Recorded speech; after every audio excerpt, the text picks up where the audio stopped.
സമർപ്പിക്കുകയാണ്. പ്രത്യേകിച്ച് ഇന്ന് ഈ മീറ്റിങ്ങിൽ നമുക്ക് ഒരുമിച്ചായിരിക്കാൻ കർത്താവ് നമുക്ക് തരുന്ന എല്ലാ നല്ല അവസരങ്ങൾക്കായിട്ട് ദൈവത്തിന് സ്തോത്രം കരയറ്റുകയാണ്. എല്ലാവരെയും കർത്താവ് അനുഗ്രഹിക്കട്ടെ. ചില വിഷയങ്ങളെ ഓർത്ത് ദിവസങ്ങളിൽ നമുക്ക് പ്രാർത്ഥിപ്പാൻ കർത്താവ് നമുക്ക് സാവകാശത്തെ നൽകി. തുടർന്ന് നമ്മൾ ദൈവദിന പഠനത്തിനായിട്ട് ദിവസങ്ങളിലായിരിക്കുകയാണ്. കഴിഞ്ഞ ചില മാസങ്ങളായിട്ട് നമ്മൾ പഠിച്ചുകൊണ്ടിരിക്കുന്നത് എബ്രായ ലേഖനത്തിൽ നിന്നാണ്.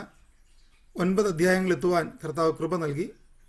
കഴിഞ്ഞ ആഴ്ചയിലെ ക്ലാസ്സിൽ നമുക്ക് ചാപ്റ്റർ 9 തുടങ്ങി വയ്ക്കുവാൻ കർത്താവ് നമുക്ക് കൃപ നൽകി. ആ അധ്യായത്തിൻ്റെ ബാക്കിയുള്ള ഭാഗങ്ങൾ 15 മുതലുള്ള വാക്യങ്ങളാണ് ഇന്ന് നമ്മൾ ചിന്തിക്കുവാനായി പോകുന്നത്. ഈ എബ്രായ ലേഖനത്തിൻ്റെ 9-ാം അധ്യായത്തെ നമുക്ക് അതിൻ്റെ ചെറിയ ഒരു രൂപം, അതിൻ്റെ ഒരു ഔട്ട്ലൈൻ പറഞ്ഞു കഴിഞ്ഞാൽ, പഴയ നിയമവും പുതിയ നിയമവും തമ്മിലുള്ള ആ വ്യത്യാസം ഈ അധ്യായത്തിൽ നമുക്ക് കാണുവാൻ കഴിയും. പഴയ നിയമം എന്ന് പറയുന്നത് അക്ഷരത്തിൻ്റെ നിയമമാണ്, ചടങ്ങുകളുടെ നിയമമാണ്, എഴുതപ്പെട്ട ചില കാര്യങ്ങളെ മനുഷ്യൻ ചെയ്യുന്നതിനെയാണ് പഴയ നിയമമായിട്ട് കാണുന്നത്. പുതിയ നിയമം എന്ന് പറയുമ്പോൾ നമുക്കതിനെ ആത്മാവിൻ്റെ നിയമമായിട്ടും യേശുക്രിസ്തുവിലൂടെ സമ്പൂർണമായ ദൈവപ്രവൃത്തിയുടെ നിയമമായിട്ടും നമുക്കതിനെ കാണുവാനായി കഴിയും. എന്നാൽ അടുത്ത ഭാഗത്തേക്ക് നാം പ്രവേശിക്കുമ്പോൾ നമുക്ക് കാണാൻ കഴിയുന്നത് കൂടാരവും സ്വർഗീയ കൂടാരവും, ഭൂമിയിലുള്ളതായ ടബർനാകൾ അല്ലെങ്കിൽ ദൈവം അവർക്ക് നൽകിയ മന്ദിരം, എന്നാൽ സ്വർഗീയമായൊരു മന്ദിരമുണ്ട് എന്നും ഈ അധ്യായത്തിൽ നമുക്ക് പഠിക്കുവാൻ കഴിയും. അതിനുശേഷം പ്രീസ്റ്റ്ഹുഡ്, പ്രത്യേകിച്ച് ഹൈ പ്രീസ്റ്റിനെ പറ്റിയും മഹാപുരോഹിതനെ പറ്റിയും അവരുടെ ശുശ്രൂഷയെപ്പറ്റിയും നമുക്കിവിടെ കാണുവാൻ കഴിയും. ഈ അധ്യായത്തിൽ നമുക്കൊരു ഉത്തമ മഹാപുരോഹിതനെ നമുക്ക് വ്യക്തമായിട്ട് കാണുവാൻ കഴിയും. മാത്രമല്ല, ഈ അധ്യായത്തിൽ പ്രായശ്ചിത്തം അല്ലെങ്കിൽ അറ്റോൺമെൻറ്റ് എന്ന വിഷയത്തെപ്പറ്റി നമുക്ക് കാണുവാനായി കഴിയുന്നു. അതിനുശേഷം നമുക്ക് ഒരു റിഡംഷൻ എന്ന് പറഞ്ഞു കഴിഞ്ഞാൽ അത് it's not a mere redemption, rather it is an eternal redemption. നിത്യമായ ഒരു വീണ്ടെടുപ്പ് യേശുക്രിസ്തുവിലൂടെ സാധ്യമായതിനെ നമുക്ക് ഈ അധ്യായത്തിൽ കാണുവാനായി കഴിയും. പുതിയ നിയമത്തിൻ്റെ മധ്യസ്ഥത അതെന്താണ്? അത് മാത്രമല്ല, ക്രിസ്തുവിൻ്റെ അധ്യായം കഴിയുന്നത് ക്രിസ്തുവിൻ്റെ രണ്ടാമത്തെ വരവും ഭാവി കാലത്ത് സംഭവിക്കുവാൻ പോകുന്ന വിഷയത്തെപ്പറ്റിയുമാണ്, അല്ലെങ്കിൽ the second coming of Christ and the eschatological importance of the chapter. ഇതാണ് നമുക്ക് ഈ അധ്യായത്തിൻ്റെ അവസാനത്തെ ഭാഗത്ത് നമുക്ക് കാണുവാനായി കഴിയുന്നത്. നമ്മളിതിൻ്റെ 1-ാമത്തെ ഭാഗം നമ്മൾ കവർ ചെയ്തു. അത് ഒന്നുകൂടെ കഴിഞ്ഞ ക്ലാസ്സിൽ ഒരുപക്ഷെ പങ്കെടുക്കുവാൻ സാധിക്കാത്ത പ്രിയപ്പെട്ടവർക്ക് വേണ്ടിയും ഈ ആഴ്ചത്തെ നമ്മുടെ പഠനത്തിൻ്റെ കണ്ടിന്യൂറ്റിക്ക് വേണ്ടിയും ഞാനതൊന്ന് പറയുവാൻ ആഗ്രഹിക്കുകയാണ്. അത് 1-ാമത്തെ ഭാഗം നമ്മൾ കണ്ടത് ഈ ചാപ്റ്റർ 9 വേഴ്സ് 1 to 10 ഭൗമിക വിശുദ്ധ മന്ദിരവും പഴയ നിയമത്തിലെ ആരാധനയും പറ്റിയാണ് നമുക്ക് 1 മുതൽ 10 വരെയുള്ള വാക്യത്തിൽ കാണുവാനായി കഴിയുന്നത്. അതുകൊണ്ടാണ് അധ്യായം തുടങ്ങുമ്പോൾ, എന്നാൽ ആദ്യ നിയമത്തിനും ആരാധനയ്ക്കുമുള്ള ചട്ടങ്ങളും ലൗകികമായ വിശുദ്ധ മന്ദിരവും ഉണ്ടായിരുന്നു. ഒരു കൂടാരം ചമച്ചു. പഴയ നിയമത്തിലെ ആരാധനയെപ്പറ്റി, അതിൻ്റെ രീതികളെപ്പറ്റി പറഞ്ഞു വരുന്ന അതിൻ്റെ ആരാധനയ്ക്ക് എന്തുണ്ടായിരുന്നു? അതിനൊരു മന്ദിരമുണ്ടായിരുന്നു, അതിനൊരു വിശുദ്ധ മന്ദിരമുണ്ടായിരുന്നു, വിശുദ്ധമായൊരു സ്ഥലമുണ്ടായിരുന്നു, അതിപവിത്രമായ ഒരു സ്ഥലമുണ്ടായിരുന്നു. അവിടെ ആദ്യ കൂടാരത്തിൻ്റെ ക്രമീകരണത്തെ നമുക്ക്, 1-ാമത്തെ കൂടാരം അല്ലെങ്കിൽ പഴയ നിയമത്തിൻ്റെ കൂടാരത്തിൻ്റെ ക്രമീകരണത്തെ നമുക്ക് കാണുവാൻ കഴിയും. ആദ്യം ഒരു പ്രാകാരമുണ്ട്. പ്രാകാരത്തെ പറ്റി അവിടെ എടുത്ത് പറയുന്നില്ല.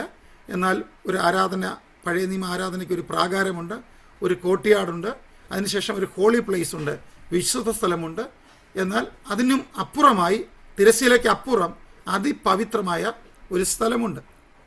ഇതാണ് നമുക്ക്, ഞാൻ കഴിഞ്ഞ ക്ലാസ്സിലും പറഞ്ഞു, യേശുക്രിസ്തുവിലൂടെ ഈ പഴയ നിയമത്തിൽ ആളുകൾക്ക് എല്ലാവർക്കും കാണുവാൻ കഴിയാതിരുന്ന അതിപവിത്രമായ തിരശ്ശീലയ്ക്ക് അപ്പുറമുള്ള ഒന്നിനെ യേശുക്രിസ്തുവിലൂടെ റിവീൽഡ് ആയതിനെയാണ് നമുക്ക് സുവിശേഷത്തിൽ കാണുവാൻ കഴിയുന്നത്. അതുമാത്രമല്ല, ലേവ്യ പൗരോഹിത്യ ശുശ്രൂഷയുടെ പ്രത്യേകതയാണ് 6 മുതൽ 10 വരെയുള്ള വാക്യത്തിൽ നമുക്ക് അതിന് 2 ഭാഗമാണ്. 1 മുതൽ 5 വരെയുള്ളത് കൂടാരത്തെ പറ്റിയും 6 മുതൽ 10 വരെയുള്ളത് ശുശ്രൂഷയെ പറ്റിയുമാണ് കൊടുത്തിരിക്കുന്നത്. 6 മുതൽ 10 വരെയുള്ള ഭാഗത്ത് നമുക്ക് കാണുവാൻ കഴിയുന്നു. 6 മുതൽ 10 വരെ ഉള്ള ഭാഗത്ത് അവരുടെ ശുശ്രൂഷയുടെ പ്രത്യേകതയാണ്. നമുക്ക് ആ വാക്യം ഞാൻ പെട്ടെന്നൊന്ന് വായിച്ചെടുത്ത ഭാഗത്തേക്ക് പോവുകയാണ്. ഇവ ഇങ്ങനെ തീർന്ന ശേഷം പുരോഹിതന്മാർ നിത്യം മുൻകൂടാരത്തിൽ ചെന്ന് ശുശ്രൂഷ കഴിക്കും. ഇത് പഴയ നിയമത്തിൽ 2 തരത്തിലുള്ളതായ ആരാധന ഇടങ്ങളാണ് ഉണ്ടായിരുന്നത്. ഒന്ന്, മോശയുടെ സമയത്ത് അല്ലെങ്കിൽ ഇസ്രായേൽ മക്കൾ മരുഭൂമിയിലൂടെ യാത്ര ചെയ്യുമ്പോൾ ഈ മരുഭൂമിയിലൂടെ യാത്ര ചെയ്ത ആളുകൾക്ക് അവർക്ക് താൽക്കാലികമായ ഒരു ആരാധനയുടെ ക്രമീകരണമാണ് നമുക്ക് കാണുവാൻ കഴിഞ്ഞിട്ടുള്ളത്. അവരുടെ ആരാധന ക്രമീകരണത്തിൻ്റെ പ്രത്യേകത എന്ന് പറയുന്നത്, അവരെവിടെങ്കിലും ഒരു സ്ഥലത്ത് താമസിച്ചു കഴിഞ്ഞാൽ ഈ കൂടാരം അവിടെ അടിക്കും. കൂടാരം അടിച്ചിട്ടാണ് ഈ ആരാധന ഇവർ നടത്തുന്നത്. എന്നാൽ ശലോമോൻ്റെ സമയം വന്നു കഴിഞ്ഞപ്പോൾ ശലോമോൻ ഒരു ആലയം കർത്താവിന് വേണ്ടി പണിതു. അപ്പോൾ പിന്നെ എന്നും ഒരു തിരശ്ശീല പ്രത്യേകമായ ഒരു രീതിയിൽ ഒരു ടെൻറ്റിനകത്തായിരുന്നില്ല, ഒരു പെർമനൻ്റ് ടെമ്പിളിനകത്ത് ഈ ആരാധന നടന്നത്. അതുകൊണ്ടാണ് ഞാൻ പറഞ്ഞത് 2 രീതിയിലാണ് ഇത് നടന്നത്. അപ്പം ഈ എഴുത്തുകാരൻ ഇതിനെ രണ്ടിനെയും മനസ്സിലാക്കിക്കൊണ്ടാണ് ഈ ഭാഗം പറയുന്നത്. ഇവ ഇങ്ങനെ തീർന്ന ശേഷം പുരോഹിതന്മാർ നിത്യം മുൻകൂടാരത്തിൽ ചെന്ന് ശുശ്രൂഷ കഴിക്കും. അത് മരുഭൂമിയിൽ വെച്ചുള്ളതാണെങ്കിലും അവർക്ക് ആലയം പെർമനൻ്റായിട്ട് ലഭിച്ചപ്പോഴുള്ളതാണെങ്കിലും അവരുടെ ശുശ്രൂഷ അങ്ങനെ തന്നെയായിരുന്നു. അവർ ഇതെല്ലാം ക്രമീകരണങ്ങൾ വരുത്തിയതിന് ശേഷമാണ് ആരാധന നടത്തുന്നത്. എന്നാൽ ഇവിടെയുള്ള ആരാധന പ്രത്യേകത, പുതിയ നിയമത്തിൻ്റെ ആരാധന പ്രത്യേകത ഞാൻ എടുത്തു പറയട്ടെ. ഈ കൂടാരം നമ്മളടിച്ച കൂടാരമല്ല. ഈ കൂടാരം യോഹന്നാൻ 1:14 നമ്മൾ വായിക്കുന്ന പോലെ അവൻ തൻ്റെ കൂടാരം നമ്മുടെ ഇടയിൽ അടിച്ചു. ആരെയാണ്? യേശുക്രിസ്തു. നമ്മളടിച്ച കൂടാരത്തിൽ, നമ്മൾ പണിത കൂടാരത്തിൽ, മനുഷ്യൻ നിർമ്മിച്ച ഒരു കൂടാരത്തിലുള്ള ആരാധനയല്ല പുതിയ നിയമത്തിൻ്റെ ആരാധന.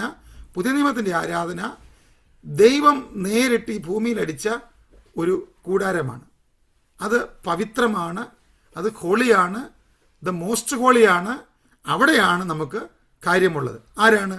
യേശുക്രിസ്തു. ഇന്ന് രാത്രിയിൽ പ്രിയപ്പെട്ടവരെ, നമ്മൾ ഈ ഓൺലൈൻ മീറ്റിങ്ങിലൂടെ ഇവിടെ ഇരുന്നു കൊണ്ട് പല ഭവനങ്ങളിലും പല ഇടങ്ങളിലും ആയിരുന്നു കൊണ്ട് ഈ ദൈവവചനം കേൾക്കുമ്പോൾ യേശുക്രിസ്തുവിൽ നാം എല്ലാവരും ഒന്നാകുന്നുവെന്നും ആ കൂടാരത്തിലാണ് നാം എല്ലാവരും ഒരുമിച്ചായിരിക്കുന്നതെന്നും ഉള്ള തിരിച്ചറിവ് നമുക്കുണ്ടായിരിക്കണം.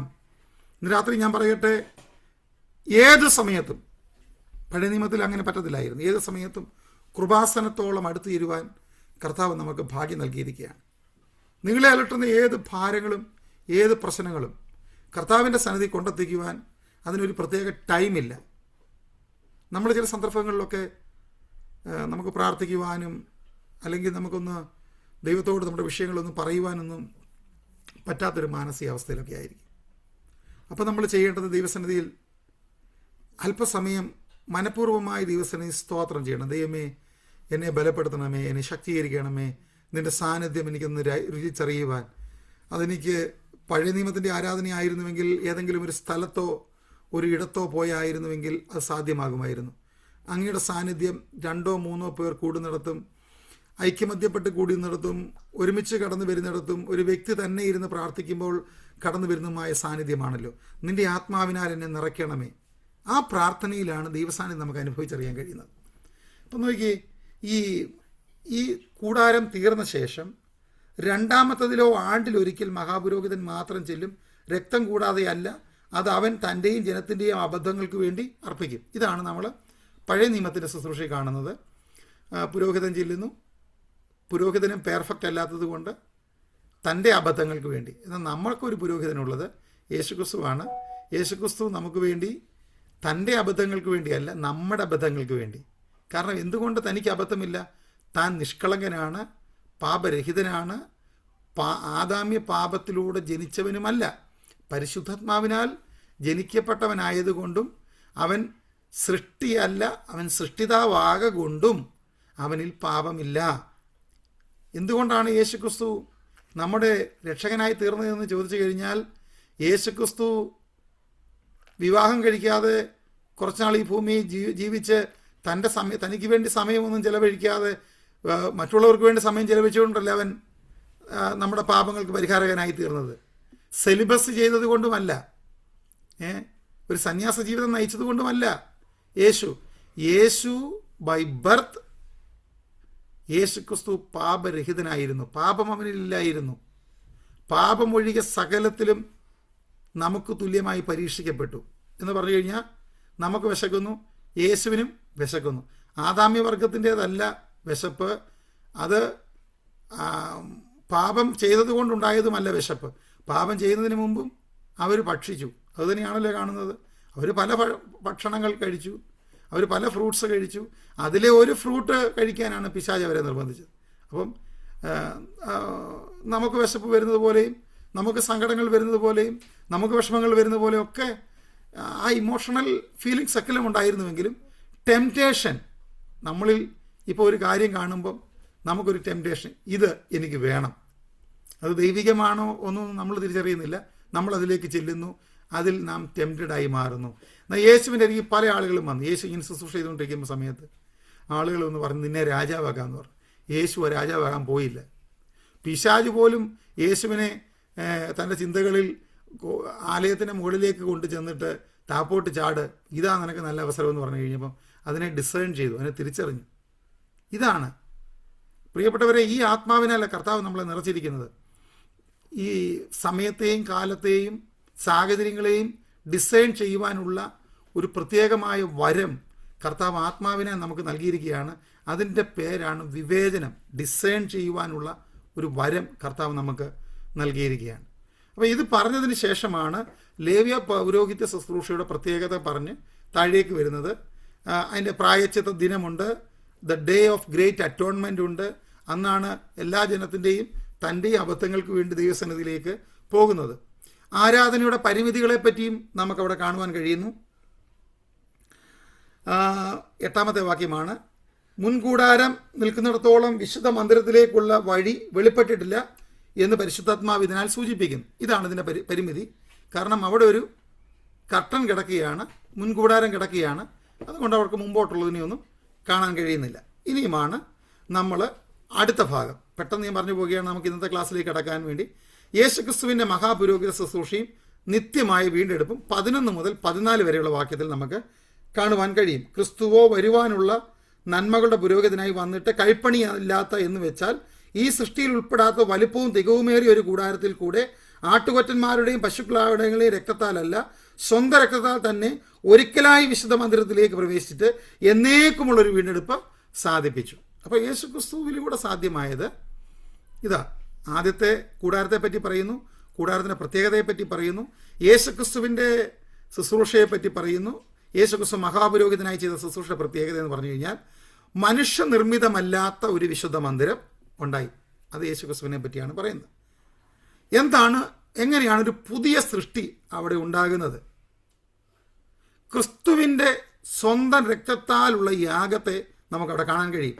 മൃഗങ്ങളുടെ രക്തമല്ല, പക്ഷികളുടെ രക്തമല്ല, സ്വന്തം രക്തം കൊണ്ട് ഒരിക്കലായിട്ടുള്ള യാഗം എന്ന് പറഞ്ഞു കഴിഞ്ഞാൽ a sacrifice for once for all.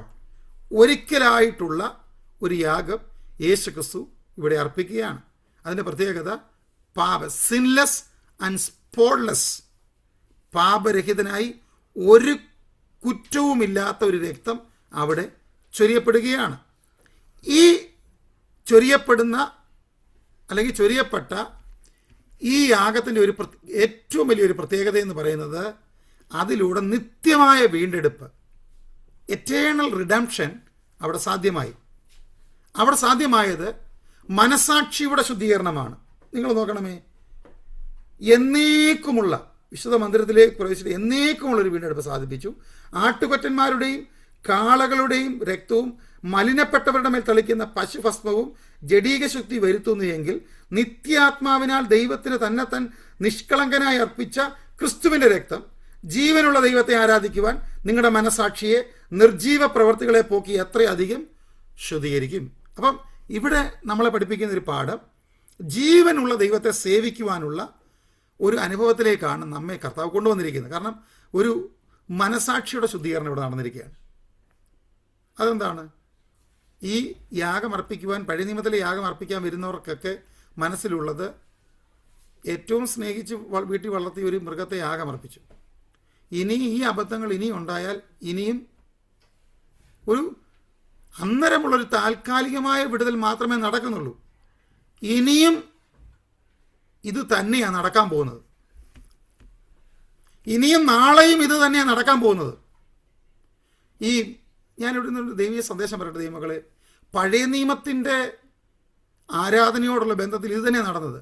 ഒരു വ്യക്തി പ്രാർത്ഥനയാകട്ടെ കാര്യങ്ങളാകട്ടെ എന്ത് നടത്തിയിട്ട് ചടങ്ങുകളെല്ലാം പൂർത്തീകരിച്ച് കഴിയുമ്പം മനസാക്ഷിയിൽ ഒരു തൃപ്തി ഉണ്ടാകുന്നില്ല. കാരണം നാളെ വീണ്ടും ഇത് നടക്കാൻ പോവുക. ഇത് ഓൾഡ് ടെസ്റ്റാമെൻറ്റിൻ്റെ അല്ലെങ്കിൽ പഴയ നിയമത്തിൻ്റെ പ്രാകാരത്തിൽ നടത്തപ്പെട്ട അല്ലെങ്കിൽ നടത്തപ്പെടുന്ന എല്ലാ ഇടങ്ങളിലും ഇത് തന്നെ നടക്കുന്നത്. ഞാനിന്ന് ഒരു വാർത്ത കണ്ടു. വാർത്തയിൽ ഒരു യൗവനക്കാരൻ മോക്ഷം പ്രാപിക്കുവാനായി താനൊരു ഇടുങ്ങിയ വഴിയിലൂടെ പാറക്കെട്ടിൻ്റെ നടുവിലൂടെ ഇഴഞ്ഞു നീങ്ങിയതാണ്. അങ്ങനെ ചെയ്യുന്നവരുണ്ട്. ചില സ്ഥലങ്ങളിലൊക്കെ ആളുകൾ വളരെ ഇടുങ്ങിയ നാരോ ആയിട്ടുള്ള വഴികളിലൂടെ അവരെ കാണിക്കുന്നത്, അതിലൂടെ നിങ്ങൾ ഇഴഞ്ഞു നീങ്ങിക്കഴിഞ്ഞു കഴിഞ്ഞാൽ നിങ്ങൾക്ക് മോക്ഷം ലഭിക്കും. അങ്ങനെ ഒരു യൗവനക്കാരൻ ഇഴഞ്ഞു നീങ്ങി, താൻ ഇച്ചിരിയുടെ ഫാറ്റി ബോഡിയായിരുന്നു, കുടുങ്ങിപ്പോയി, താൻ മരിച്ചു. എത്രയോ ആളുകളാണെന്നറിയാമോ മനസാക്ഷിയിലൊരു സംതൃപ്തി ലഭിക്കുവാനായിട്ട് കർമ്മങ്ങളും ക്രിയകളും ചെയ്യുന്നത്. എന്നാൽ നമുക്ക് ലഭിച്ചിരിക്കുന്ന സംതൃപ്തി ഏതെങ്കിലും കാര്യങ്ങൾ ചെയ്തതുകൊണ്ടുള്ളതോ നമ്മൾ ചെയ്തുകൊണ്ടുള്ള തൃപ്തിയല്ല. നമുക്ക് ലഭിച്ചിരിക്കുന്ന സാറ്റിസ്ഫാക്ഷൻ യേശുക്രിസ്തുവിൻ്റെ കാൽവറി മരണത്തിലൂടെ നമുക്ക് ലഭ്യമായ വിടുതലാണ്. പ്രിയപ്പെട്ടവരെ, ഇന്ന് രാത്രിയിൽ ഈ മീറ്റിങ്ങിൽ പങ്കെടുക്കുന്ന എല്ലാവരും നിങ്ങൾക്ക് മാനസികമായ നമുക്ക് തൃപ്തി അല്ലെങ്കിൽ ഏതെങ്കിലും മേഖലകളിലാകട്ടെ നമുക്ക് അങ്ങനെ ഒരു സാറ്റിസ്ഫാക്ഷൻ ഭൂമിയിലുള്ള ഘടകങ്ങളാണ് നൽകുന്നതെങ്കിൽ അത് നാളെ സാഹചര്യം മാറുമ്പോൾ ഇല്ലാതായിത്തീരും. എന്നാൽ യേശുക്രിസ്തുവാണ് നമുക്ക് തൃപ്തി നൽകിയതെങ്കിൽ നമ്മുടെ എല്ലാ ജീവിത മേഖലകളിലും യേശുക്രിസ്തുവിൻ്റെ സാന്നിധ്യം അത് എല്ലാ മേഖലകളെയും നിറയ്ക്കുന്നതാണ്. സകലത്തിനെയും നിറയ്ക്കുവാൻ കഴിവുള്ള അവൻ്റെ വ്യാപാര ശക്തി കൊണ്ട് അവൻ നമ്മുടെ ഹൃദയങ്ങളെ നിറയ്ക്കും. നമ്മുടെ മനസാക്ഷിയിൽ ഒരു വലിയ സംതൃപ്തി നമുക്ക് ലഭിച്ചിരിക്കുകയാണ്. അത് ഇനിയും ഒരു യാഗം ആവശ്യമില്ല. നമ്മൾ ഈ സ്കൂളിലൊക്കെ പഠിക്കുന്ന കാലത്ത് ഞങ്ങളൊക്കെ പഠിക്കുന്ന സമയത്ത് അങ്ങനെ ആയിരുന്നു. ഈ വലിയ പരീക്ഷ കഴിയുമ്പോൾ ആ വർഷത്തെ ബുക്കുകളൊക്കെ പരീക്ഷയൊക്കെ കഴിഞ്ഞിട്ട് അത് പിന്നെ സൂക്ഷിച്ച് വെക്കേണ്ട ആവശ്യമൊന്നുമില്ല, വീട്ടിലും വെക്കത്തില്ല. അത് പിന്നെ നമ്മൾ എന്തൊരു സന്തോഷം, ഒരു വർഷം കഴിഞ്ഞു, ഇനി ആ ക്ലാസ്സിൽ പഠിക്കേണ്ട. എന്നാൽ ഈ മുഴുവൻ പഠിത്തം കഴിയുന്ന ഒരു വ്യക്തി ഇനിയും എനിക്കൊന്നും പഠിക്കാനില്ല, എല്ലാം പഠിച്ച് ഞാൻ കഴിഞ്ഞു, ഒരു ചെറിയ സംതൃപ്തി വരത്തില്ല, എൻ്റെ പഠിത്തം കഴിഞ്ഞു, കംപ്ലീറ്റഡ്, ഇതെല്ലാം കഴിഞ്ഞു. ഇതുപോലെ പഴയ നിയമ ആലയത്തിൽ ഓരോ സ്റ്റേജ് കഴിയുമ്പോഴും അവർക്ക് ഒരു ക്ലാസ് കഴിഞ്ഞിട്ട് അടുത്ത ക്ലാസ് അവരെ കാത്തിരിക്കുക. അവർ നാളെ ഇതിലേക്ക് തന്നെയാണ് പോകുന്നത്. പക്ഷെ ഇനിയും നമ്മുടെ രക്ഷയോടുള്ള ബന്ധത്തിൽ നമുക്കിനി ഒന്നും ചെയ്യേണ്ടാണെന്നും നമ്മുടെ രക്ഷ യേശുക്രിസ്തുവിലൂടെ സമ്പൂർണ്ണമായെന്നും അറിഞ്ഞു കഴിയുമ്പം നമുക്ക് നമ്മുടെ മനസാക്ഷിയിൽ നമുക്ക് നല്ലൊരു ബോധ്യം വന്നു, ഇനിയും എനിക്കിതിൽ ഒന്നും ചെയ്യേണ്ട. ദൈവമക്കളെ, നമ്മുടെ കർത്താവിന് ഒരു ക്രിയകളും ആവശ്യമില്ല, കർമ്മങ്ങളും ആവശ്യമില്ല. നമുക്കിനി കാലുവയ്യായോ കസാറിലിരുന്ന് പ്രാർത്ഥിച്ചാലും കർത്താവ് കേൾക്കും. ഇനി നിങ്ങൾക്ക് മുട്ടയിരുന്ന് പ്രാർത്ഥിക്കണം, മുട്ടയിരുന്ന് പ്രാർത്ഥിയില്ലേ. നിങ്ങൾക്കിനിയും വളരെ ക്ഷീണിതരായിട്ടിരിക്കുക, നിങ്ങൾക്ക് എഴുന്നേക്കാൻ പോലും കഴിയത്തില്ല, നിങ്ങൾ ആ കിടക്കുന്ന കട്ടിൽ കിടന്നുകൊണ്ട് കർത്താവെ എനിക്ക് എണ്ണിച്ചിരിക്കാൻ പറ്റുന്നില്ല, നീ എൻ്റെ അവസ്ഥ അറിയുന്നല്ലോ, ആ പ്രാർത്ഥനയും കേൾക്കുന്ന കർത്താവാണ് നമുക്കുള്ളത്. നമ്മുടെ ബലഹീനതയിൽ നമ്മളായിരിക്കുന്ന അനുഭവത്തിൽ നമുക്കൊരു പ്രത്യേക സ്ഥലത്ത് കടന്നു ചെല്ലാനോ ഒരുമിച്ചിരിക്കാനോ കഴിയുന്നില്ലെങ്കിലും നമുക്ക് ഒരുമിച്ച് കൂടുവാൻ കർത്താവ് നമുക്ക് നൽകിയിരിക്കുന്ന, അല്ലെങ്കിൽ നമുക്ക് കർത്താവിനോടടുത്ത് വരുവാൻ നൽകിയിരിക്കുന്ന എല്ലാ നല്ല സാവകാശത്തിനായിട്ട് എൻ്റെ കർത്താവിന് ഞാൻ സ്തോത്രം ചെയ്യുകയാണ്. അപ്പം ക്രിസ്തുവിൻ്റെ യാഗം പൂർണ്ണവും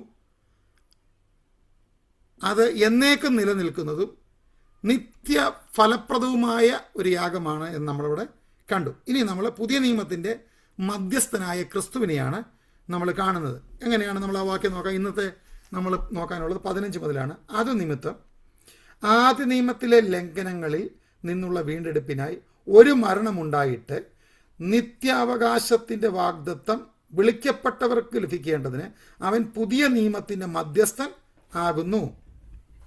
ആ വാക്യം നോക്കണം, 15-ാമത്തെ വാക്യം, വേഴ്സ് 15. അത് നിമിത്തം ആദ്യ നിയമത്തിലെ ലംഘനങ്ങളിൽ നിന്നുള്ള വീണ്ടെടുപ്പിനായി എന്താണ് അവിടെ കൊടുത്തിരിക്കുന്നത്? For this reason he is the mediator of a new covenant, so that since death has taken place for the redemption of the transgression that were committed under the first covenant, those who have been called may receive the promise of eternal inheritance. ഒന്നാമത്തെ വീണ്ടെടുപ്പ് സാധ്യമായത് ഒരു മരണത്തിലൂടെയാണ്. ഏത് മരണത്തിലൂടെ? ഒരു മൃഗത്തിൻ്റെ മരണത്തിലൂടെ. എല്ലാവർക്കും വേണ്ടി ആയിരുന്നില്ല, അത് ഒരാൾക്ക് വേണ്ടിയായിരുന്നു. ഇവിടെ ഇപ്പോൾ ഇത്രയും പേരുണ്ട്. ഇത്രയും പേര് ചെയ്യുന്നത് പേഴ്സണലി അവരവർ തിരഞ്ഞെടുക്കണം യാഗമൃഗം ഏതായിരിക്കണം. പാപം ചെയ്ത് കഴിയുമ്പം യാഗമൃഗത്തെ അവർ ചെയ്യുന്നു, ഇതിനെ അറക്കുന്നു, പുരോഹിതനെടുത്ത് ഇതിനെ സമർപ്പിക്കുന്നു. എന്നാൽ ഇനി തുടർന്നുള്ള വാക്യങ്ങൾ ഗൗരവമായിട്ട് നമുക്ക് നോക്കാം. നിയമമുള്ളിടത്ത് നിയമകർത്താവിൻ്റെ മരണം തെളിയുവാൻ ആവശ്യം. മരിച്ച ശേഷമല്ലോ നിയമം സ്ഥിരമാകുന്നത്. നിയമകർത്താവിൻ്റെ ജീവകാലത്തോളം അതിന് ഉറപ്പില്ല. അതുകൊണ്ട് ആദ്യ നിയമവും രക്തം കൂടാതെ പ്രതിഷ്ഠിച്ചതല്ല. ആദ്യ നിയമവും ഒരു മരണം കൊണ്ടാണ് സ്ഥാപിക്കപ്പെട്ടത്. പഴയ നിയമത്തിലെ നിയമം സ്ഥാപിച്ചതും യാഗമൃഗത്തെ കൊണ്ടാണ്. അതിൽ ഓരോ പ്രാവശ്യവും യാഗം തുടർന്നുകൊണ്ടേയിരിക്കുകയാണ്.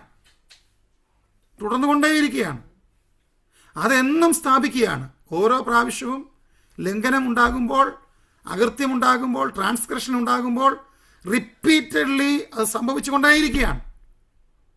എന്നാൽ പുതിയ നിയമത്തിൻ്റെ പ്രത്യേകത അതങ്ങനെ റിപ്പീറ്റഡ്ലി സംഭവിക്കുന്നില്ല. കാരണം അത് നമ്മൾ തിരഞ്ഞെടുത്തതല്ല, മനുഷ്യൻ തിരഞ്ഞെടുത്തതല്ല. മനുഷ്യൻ തിരഞ്ഞെടുത്തിടത്താണ് റിപ്പീറ്റ്ലി നടക്കേണ്ടത്. ദൈവം തിരഞ്ഞെടുത്തത് കൊണ്ട് അതിൻ്റെ ആവശ്യമില്ല. നിയമമുണ്ടാക്കിയ നിയമകർത്താവ് തന്നെ എന്ത് ചെയ്തു? നമുക്ക് വേണ്ടി മരിച്ചു. പെർഫെക്റ്റാണ്. അത് നമ്മൾ റോമാലേഖനത്തിൽ 8-ാം അധ്യായത്തിൽ കണ്ടതുപോലെ നമുക്കൊരു പകരക്കാരനായി യേശു ക്രിസ്തു വരികയാണ്. നമുക്ക് കഴിവില്ലാത്തിടത്ത്, നമുക്ക് തന്നെ മുന്നേറാൻ കഴിയാതിരിക്കുന്നിടത്ത് നമുക്ക് സബ്സ്റ്റിറ്റ്യൂട്ട് ചെയ്യുവാൻ എനിക്ക് തന്നെ പോകാൻ പറ്റത്തില്ല. അപ്പം എന്നെ എടുത്തുകൊണ്ട് പോകാൻ ഇതാ ഒരുവൻ അവിടെ വരുന്നു. ഇതുപോലെ നമുക്കൊരു നല്ല പകരക്കാരനെ നമുക്കിവിടെ കിട്ടുകയാണ്. മോശ ന്യായപ്രമാണപ്രകാരം കൽപ്പനയൊക്കെയും സകല ജനത്തോടും പ്രസ്താവിച്ച ശേഷം പശുക്കിടാങ്ങളുടെയും ആട്ടുകൊറ്റന്മാരുടെയും രക്തത്തെ വെള്ളവും ചുവന്ന ആട്ടുരോമവും ഈസോപ്പുമായി എടുത്ത് പുസ്തകത്തിന് മേലും സകല ജനത്തിന് മേലും തളിച്ചു.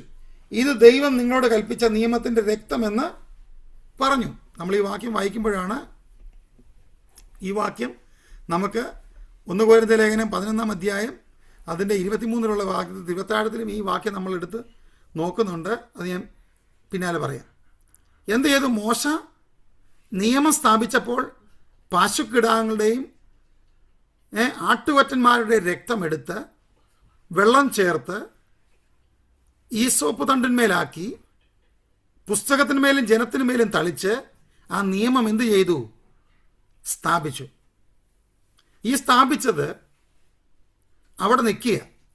അപ്പോഴാണ് ഒരു പുതിയ നിയമം, അതിലും ബെറ്ററായ ഒന്ന് വന്നത്.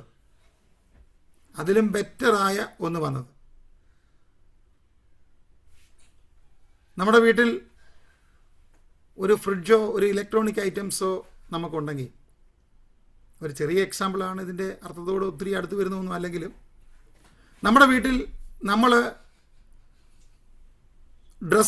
ഡ്രസ്സിൻ്റെ എന്തെങ്കിലും മെറ്റീരിയലോ വീട്ടിലെ മറ്റെന്തെങ്കിലും മെറ്റീരിയലോ മേടിച്ചാലൊന്നും ഈ ഫ്രിഡ്ജ് പഴയതായി തീരുന്നില്ല.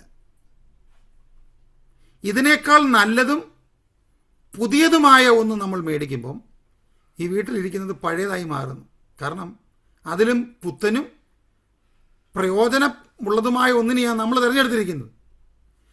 പശുക്കിടാങ്ങളുടെയും പറയപ്പെടുന്ന തരത്തിലുള്ള യാഗങ്ങൾ റിപ്പീറ്റഡ്ലി നടന്നുകൊണ്ടിരിക്കുക. എന്നും ആവർത്തിക്കപ്പെടേണ്ടുന്ന ഒരു യാഗത്തിൻ്റെ നിയമം അവിടെ നടന്നുകൊണ്ടിരിക്കുമ്പോഴാണ് ഇതാ ഒരിക്കലായി മരിച്ച യേശുക്രിസ്തുവിൻ്റെ യാഗത്തിലൂടെ ഒരു പുതിയ നിയമം അവിടെ സ്ഥാപിക്കപ്പെടുകയാണ്. നിങ്ങൾ നോക്കണം, ഇത് നിങ്ങളോട് കൽപ്പിച്ച നിയമത്തിൻ്റെ രക്തമെന്ന് പറയുന്നു മോശ ഈ വാക്യം നമുക്ക് അത് വളരെ വ്യക്തമായിട്ട് 20-ാമത്തെ വാക്യത്തിൽ പുറപ്പാട് 24:8 നമുക്കത് കാണുവാനായി കഴിയുന്നു. പുറപ്പാട് 24:8. അതിപ്പോൾ വായിക്കേണ്ട. യാഗമർപ്പിച്ചു, ഇതെല്ലാം ചെയ്തതിന് ശേഷം ഇത് നിങ്ങളോട് കർത്താവ് പറഞ്ഞ അല്ലെങ്കിൽ കൽപ്പിച്ച രക്തമെന്ന് പറഞ്ഞ് സകലത്തെയും വയ്ക്കുന്നതായിട്ട് നമുക്ക് കാണാൻ കഴിയുന്നു. ഇങ്ങനെ തന്നെ അവൻ കൂടാരത്തിന് മേലും ആരാധനയ്ക്കുള്ള ഉപകരണങ്ങളുടെ മേലും എല്ലാം രക്തം തളിച്ചു. ന്യായപ്രമാണ പ്രകാരം ഏകദേശം സകലതും രക്തത്താൽ ശുദ്ധീകരിക്കപ്പെടുന്നു. രക്തം ചൊരിഞ്ഞിട്ടല്ലാതെ വിമോചനമില്ല. പഴയ നിയമത്തിൽ ഈ രക്തം തളിക്കപ്പെടുമ്പോഴാണ് വിമോചനം ഉണ്ടാകുന്നത്. രക്തം തളിച്ചു. അത് ഓൾഡ് ടെസ്റ്റാമെന്റിൽ നമ്മൾ നോക്കിക്കഴിഞ്ഞു കഴിഞ്ഞാൽ ഇവർ മിസ്രൈമിൽ നിന്ന് ഇറങ്ങിപ്പോരുമ്പോൾ അവർ പാർത്ത വീടിൻ്റെ കട്ടളക്കാടിന്മേലും കുടുംബടിമേലും അവർ രക്തം തളിച്ചു. സംഹാരകൻ അവരുടെ വീടുകളിൽ കടന്നു വന്നില്ല. അപ്പോൾ രക്തം ചൊരിഞ്ഞാണ് വീണ്ടെടുപ്പ് സാധ്യമായത്. രക്തം ചൊരിഞ്ഞാണ് അവർക്കൊരു റിഡംഷൻ ഉണ്ടായത്. ഇനി നമ്മുടെ വിഷയത്തിലേക്ക് വരികയാണ്. ക്രിസ്തു വാസ്തവമായതിൻ്റെ പ്രതിബിംബമായി കൈപ്പണിയായ വിശുദ്ധ മന്ദിരത്തിലേക്കല്ല, ഇപ്പോൾ നമുക്ക് വേണ്ടി ദൈവസന്നിധിയിൽ പ്രത്യക്ഷനാകുവാൻ സ്വർഗത്തിലത്രേ പ്രവേശിച്ചത്. അവിടെ നോക്കിയ വാക്യം, ക്രിസ്തു വാസ്തവമായതിൻ്റെ പ്രതിബിംബമായി കൈപ്പണിയായ വിശുദ്ധ മന്ദിരത്തിലേക്കല്ല. യേശു തൻ്റെ രക്തവുമായി കടന്നുപോയത് കൈപ്പണിയായ മനുഷ്യനിർമ്മിതമായ ഒരു ക്രിയേഷനിലേക്കല്ല. യേശു കടന്നുപോയത് എവിടേക്കാണ്? സ്വർഗീയമായ ഒന്നിലേക്ക് യേശു പ്രവേശിക്കുകയാണ്. ആ വാക്യം നിങ്ങൾ എല്ലാവരും ശ്രദ്ധിച്ച് നോക്കണം. സ്വർഗീയമായവയ്ക്കോ ഇവയേക്കാൾ നല്ല യാഗങ്ങൾ ആവശ്യമാണ്. സ്വർഗീയമായതിന്, അപ്പം പ്രതിബിംബമായതിന് ഞാൻ മോശയോട് പറയുന്നുണ്ട്, ഞാൻ നിനക്ക് കാണിച്ചു തന്നതിന് പ്രകാരം നീ എല്ലാം ഉണ്ടാകണം. ഇതെന്ത് ചെയ്തു? മോശ അതിനനുസരിച്ചെല്ലാം ഉണ്ടാക്കി. സ്വർഗീയമായവയുടെ പ്രതിബിംബമായവയ്ക്ക് ഈ രക്തവും ഈ പറയപ്പെട്ടതും മതിയായിരുന്നു. പക്ഷേ സ്വർഗീയമായതിന് ഏറ്റവും പെർഫെക്റ്റ് ആയത് തന്നെ വേണം. മഹാപുരോഹിതൻ ആണ്ടുതോറും അന്യരക്തത്തോടുകൂടെ വിശുദ്ധ മന്ദിരത്തിൽ പ്രവേശിക്കുന്നത് പോലെ നോക്കണം. അന്യരക്തം എന്ന് പറഞ്ഞു കഴിഞ്ഞാൽ തനിക്ക് അതിനകത്ത് മുറിവേറ്റിട്ടില്ല. അന്യരക്തം. ആ വാക്യം നിങ്ങൾ എല്ലാ വാക്യങ്ങളും ശ്രദ്ധിച്ച് നോക്കണം. Verse 25. Nor was it that he would offer himself often as the high priest enters the holy place year by year without the blood that is not his own. തൻ്റെ രക്തമല്ലാത്ത ഒരു രക്തവുമായി ആണ് താൻ അവിടേക്ക്. അന്യരക്തം എന്നുള്ളതിന് നോട്ട് ഹിസ് ഓൺ ബ്ലഡ്, അവൻ്റെ രക്തവുമായിട്ടല്ല അവൻ പോകുന്നത്, അന്യൻ്റെ രക്തം. എന്നാൽ യേശു നമുക്ക് വേണ്ടി പോയത് തൻ്റെ സ്വന്തം രക്തത്താൽ നമ്മെ വീണ്ടെടുക്കുവാൻ തൻ്റെ രക്തവുമായി അവിടേക്ക് പ്രവേശിക്കുന്നു. അങ്ങനെയായാൽ ലോകസ്ഥാപനം മുതൽക്ക് അവൻ പലപ്പോഴും കഷ്ടം അനുഭവിക്കേണ്ടിയിരുന്നു. എന്നാൽ അവൻ ലോകാവസാനത്തിൽ സ്വന്തം യാഗം കൊണ്ട് പാപപരിഹാരം വരുത്തുവാൻ ഒരിക്കൽ പ്രത്യക്ഷനായി. യേശു സൃഷ്ടിക്ക് മുമ്പ് തൊട്ട് അവനുണ്ട്. അപ്പോൾ ഒരു ചോദ്യം വരും, എന്തുകൊണ്ട് അവൻ ആദ്യമേ ഇത് അർപ്പിക്കപ്പെട്ടില്ല? അതുകൊണ്ടാണ് കാലസമ്പൂർണതയിൽ യേശു ഈ ഭൂമിയിൽ വന്ന് മാനവരാശിയുടെ പാപപരിഹാരത്തിനായി മരിച്ചു. എന്തുകൊണ്ട് ആ പർട്ടിക്കുലർ ടൈം എടുത്തേ എന്ന് ചോദിച്ചു കഴിഞ്ഞാൽ അത് കാലത്തിൻ്റെ സമ്പൂർണതയുടെ ടൈമായിരുന്നു. The perfect time. ഒരു പൂർണ്ണ സമയം, കാലസമ്പൂർണതയിൽ യേശു ഈ ഭൂമിയിലേക്ക് വരികയാണ്. അപ്പം പഴയ നിയമത്തിൽ അർപ്പിക്കപ്പെട്ട രക്തങ്ങൾ മുഴുവനും ഏതായിരുന്നു? ഈ യാഗങ്ങൾ മനുഷ്യൻ മൃഗങ്ങളുടെയും പക്ഷികളുടെയും സ്വന്തം രക്തമല്ലാത്ത രക്തം കൊണ്ടുള്ള രക്തത്താലുള്ള ശുദ്ധീകരണം നടന്നുകൊണ്ടിരിക്കുകയാണ്.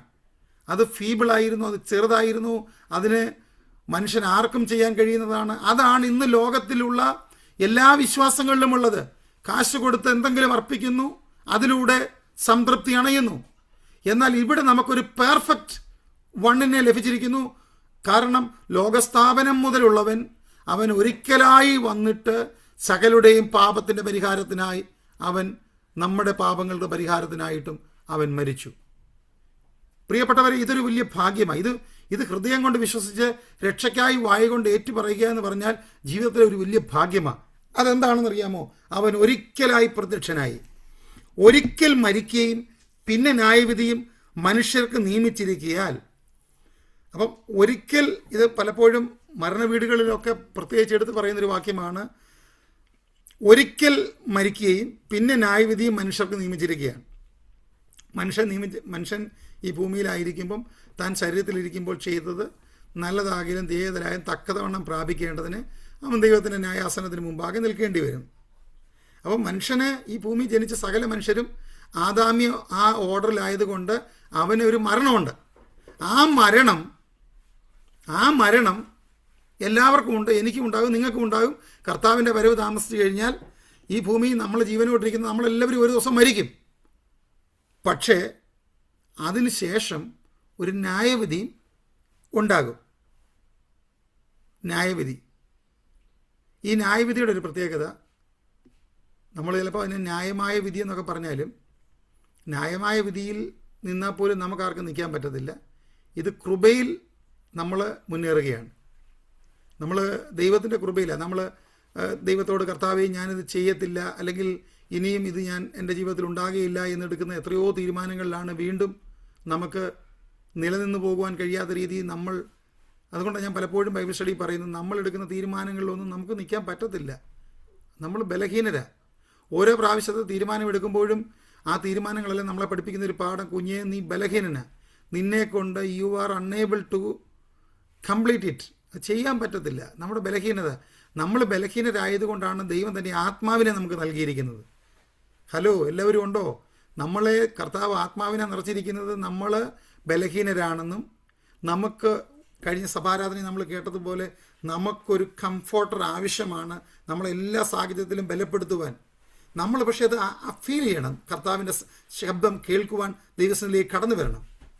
നമ്മുടെ ബലഹീനതയിലും നമ്മുടെ അബദ്ധങ്ങളിലും നമ്മുടെ പൊട്ടത്തരങ്ങൾ നമ്മൾ ചെയ്യുന്നതിലുമൊക്കെ നമ്മൾ പലപ്പോഴും പരാജയപ്പെട്ടിരിക്കുമ്പം കർത്താവ് പറയും, കുഞ്ഞെ നീ ചെയ്തപ്പം നിനക്ക് ഇത്രയേ പറ്റത്തുള്ളൂ, പക്ഷേ ഞാൻ നിന്നോട് കൂടി ഇരുന്നാൽ നീ ഒന്ന് അലോ ചെയ്യും, ഞാൻ പ്രവർത്തിപ്പാൻ, ഞാൻ കർത്താവായി ഇരിപ്പാൻ നീ ഒന്ന് അലോ ചെയ്യും. പ്രിയപ്പെട്ടവരെ, ഇന്ന് രാത്രികാലം ഈ പ്രാർത്ഥനയെ തിരിച്ചറിയണം. നമ്മുടെ ഇന്നബിലിറ്റിയിലും നമ്മുടെ കഴിവില്ലായ്മയിലും നമ്മുടെ ബലഹീനതയിലും നാം കർത്താവിന് വേണ്ടി നിൽക്കുവാൻ നാം സ്റ്റെപ്പുകൾ വെച്ച് കഴിഞ്ഞാൽ നമ്മുടെ കഴിവ് കൊണ്ട് തീരുമാനത്തിൽ നിൽക്കാൻ പറ്റത്തില്ല. കർത്താവിൻ്റെ കൃപയിൽ നമുക്ക് നിൽക്കുവാൻ കഴിയും. ഇന്ന് രാത്രി എല്ലാവരും തിരിച്ചറിയണം, കർത്താവിൻ്റെ കൃപയൊന്നു മാത്രം കൊണ്ട് മാത്രമേ നമുക്ക് മുന്നേറുവാൻ കഴിയുകയുള്ളൂ. ക്രിസ്തു നോക്കട്ടെ, അവസാനം 28, ഒരിക്കൽ മരിക്കുകയും പിന്നെ ന്യായവിധിയും മനുഷ്യർക്ക് നിയമിച്ചിരിക്കയാൽ ക്രിസ്തുവും അങ്ങനെ തന്നെ അനേകരുടെ പാപങ്ങളെ ചുമക്കുവാൻ ഒരിക്കൽ അർപ്പിക്കപ്പെട്ടു. തനിക്കായി കാത്തിരിക്കുന്നവരുടെ രക്ഷയ്ക്കായി അവൻ പാപം കൂടാതെ രണ്ടാമതും പ്രത്യക്ഷനാകും. അപ്പം നമ്മുടെ അവസ്ഥയാണ് പറഞ്ഞിരിക്കുന്നത്. ഒരിക്കൽ മരിക്കുകയും പിന്നെ ന്യായവിധിയും മനുഷ്യർക്ക് നിയമിച്ചിരിക്കുക, സകല മനുഷ്യർക്കും നിയമിച്ചിരിക്കുക. പക്ഷെ യേശു മരിച്ചെന്തിനു വേണ്ടിയാണ്? ക്രിസ്തുവും അങ്ങനെ തന്നെ അനേകരുടെ പാപങ്ങളെ ചുമക്കുവാൻ അവൻ ഒരിക്കലായി അർപ്പിക്കപ്പെട്ടു. നമ്മൾ മരിക്കുന്നത് അത് നമ്മുടെ പാപമാണ്, അല്ലെങ്കിൽ നമ്മുടെ മരണമാണ്. നമ്മൾ ആദാമ്യവർഗത്തിൽ ചുമത്തപ്പെട്ട പാപത്തിൻ്റെ ഷെയർ ഹോൾഡേഴ്സാണ് നമ്മളെല്ലാവരും. അതിന് ഒരു റെപ്രസെൻറ്റേറ്റീവായിട്ടാണ് ആദാമ്യ പാപവർഗത്തിൻ്റെ ഒരു റെപ്രസെൻറ്റേറ്റീവായി നമ്മളെല്ലാവരും ആയിരിക്കുന്നത്. അതിൻ്റെ പാപം നമ്മളിലുണ്ടായിരുന്നു. ആ പാപം യേശുക്രിസ്തുവിനാൽ നമ്മൾ രക്ഷിക്കപ്പെട്ട് അതിന് പരിഹാരം വന്നു. എങ്കിലും ഈ ഫസ്റ്റ് ബർത്തിൽ നമ്മളുണ്ടല്ലോ, നമ്മൾ ബോൺ അഗെയിൻ എക്സ്പീരിയൻസ് പ്രാപിച്ചവരാ. രണ്ടാമത്തെ ജനനത്തിൻ്റെ പ്രത്യേകത പിന്നാണ് വെളിപ്പെടുന്നത്. ഒന്നാമത്തെ ജനിച്ചതിൻ്റെ ഒരു എൻ്റെ മരണം കൊണ്ട് ഈ ഭൂമിയിൽ ഉണ്ടാകണം. അപ്പം മരണം കൊണ്ട് ഈ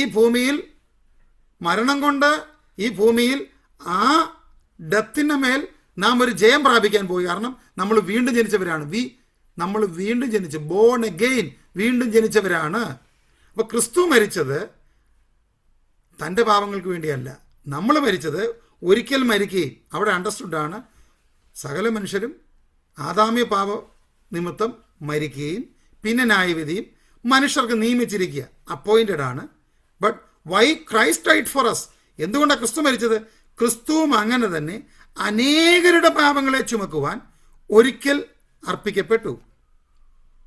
So Christ also, having been offered once to bear the sins of many, will appear a second time for the salvation without reference to sin, to those who eagerly await him. തനിക്കായി കാത്തിരിക്കുന്നവരുടെ രക്ഷയ്ക്കായി അവൻ പാപം കൂടാതെ, രണ്ടാമതും പാപം കൂടാതെ എന്ന് പറയുമ്പോൾ without reference to sin. ഇതുവരെയും യേശു ഒന്നാമത് വന്നത് പാപത്തിന് പരിഹാരം വരുത്തുവാനാണ്. ഇതാണ് യഹൂദന്മാർക്ക് തെറ്റിപ്പോയത്. അതോടെ പറഞ്ഞ് ഞാൻ ക്ലാസ് ഇവിടെ നിർത്താം. യഹൂദന്മാർക്ക് തെറ്റിപ്പോയത് അവരുടെ മസിക വരുന്നത് എന്തിനായിട്ടെന്നാണ് ഓർത്തിരുന്നറിയോ? രാജാവായി അവരെ വീണ്ടെടുക്കുവാൻ. പക്ഷേ അവരുടെ സിസ്റ്റം കൊണ്ട് നടക്കാതിരുന്ന ഒരു കാര്യത്തിന് പരിഹാരകനായി യേശു വരുന്നതിനെ അവർക്ക് കാണാൻ പറ്റിയില്ല. അവരോർത്തു അവർക്ക് ലഭിച്ച സിസ്റ്റം പ്രകാരം അവർക്ക് ജീവിച്ച് പിന്നെ ക്രൈസ്റ്റ് അത് കൊടുത്തതിനനുസരിച്ച് പാലിച്ചായിരുന്നുവെങ്കിൽ അത് പെർഫെക്റ്റ് ആയിരുന്നു. പഴയ നിയമം തെറ്റായിരുന്നില്ല. പഴയ നിയമം അവർ ദൈവം കൊടുത്തതിന് പ്രകാരം ആചരിച്ചിരുന്നുവെങ്കിൽ അത് പെർഫെക്റ്റ് ആയിരുന്നു. പക്ഷേ അവരോർത്തു അവർക്ക് ലഭിച്ച നിയമം പെർഫെക്റ്റ് ആണ്, ഇനിയും ഒന്നിൻ്റെ ആവശ്യമില്ല. മസിക വരുന്നത് രാജ്യം സ്ഥാപിക്കുവാൻ. അതുകൊണ്ടാണ് ശിഷ്യന്മാരെല്ലാം ചോദിച്ചത്, നീ ഈ കാലത്തിലാണോ രാജ്യം സ്ഥാപിക്കുന്നത്? അപ്പോസ്തല പ്രവൃത്തിയും ചോദിക്കുന്നുണ്ട്, നീ എന്നാ രാജ്യം സ്ഥാപിക്കുന്നത്? അന്നേരമാണ് 1:8 പറയുന്നത്, നിങ്ങൾ കാത്തിരിക്കണം യെരുശലേമിൽ, നിങ്ങൾ ഞാൻ പറഞ്ഞ വാഗ്ദത്തത്തിനായി കാത്തിരിക്കുകയാണ്. പിന്നെ നിങ്ങൾ യെരുശലേമിലും യഹൂദയിലും ശമരിയയിലും ഭൂമിയുടെ അറ്റത്തോളം എൻ്റെ സാക്ഷികളായി തീരുമെന്ന് യേശു പറഞ്ഞത്. അപ്പം ഇവർക്കും അറിയാം, യഹൂദന്മാർ ഇന്നും പ്രതീക്ഷിക്കുന്നു അവരുടെ മസിഹ വീണ്ടെടുപ്പുകാരന് വരും. പക്ഷേ വന്നുപോയി. എന്തിനു വേണ്ടി? പാപങ്ങളുടെ പരിഹാരത്തിനായി.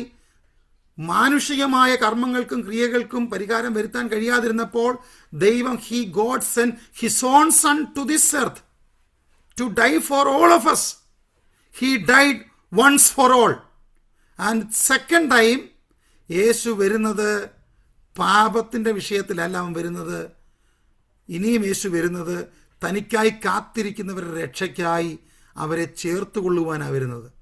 അപ്പോൾ അതിനായി ഒരുക്കപ്പെടുന്ന, അതിൻ്റെ വർക്ക് നടക്കുന്ന ഒരു വർക്ക്ഷോപ്പാണ് ഈ ചർച്ച്. നമ്മുടെ ജീവിതത്തെ ഒന്നുകൂടെ ശുദ്ധീകരിക്കുവാനും കർത്താവിൻ്റെ വരവിനായി.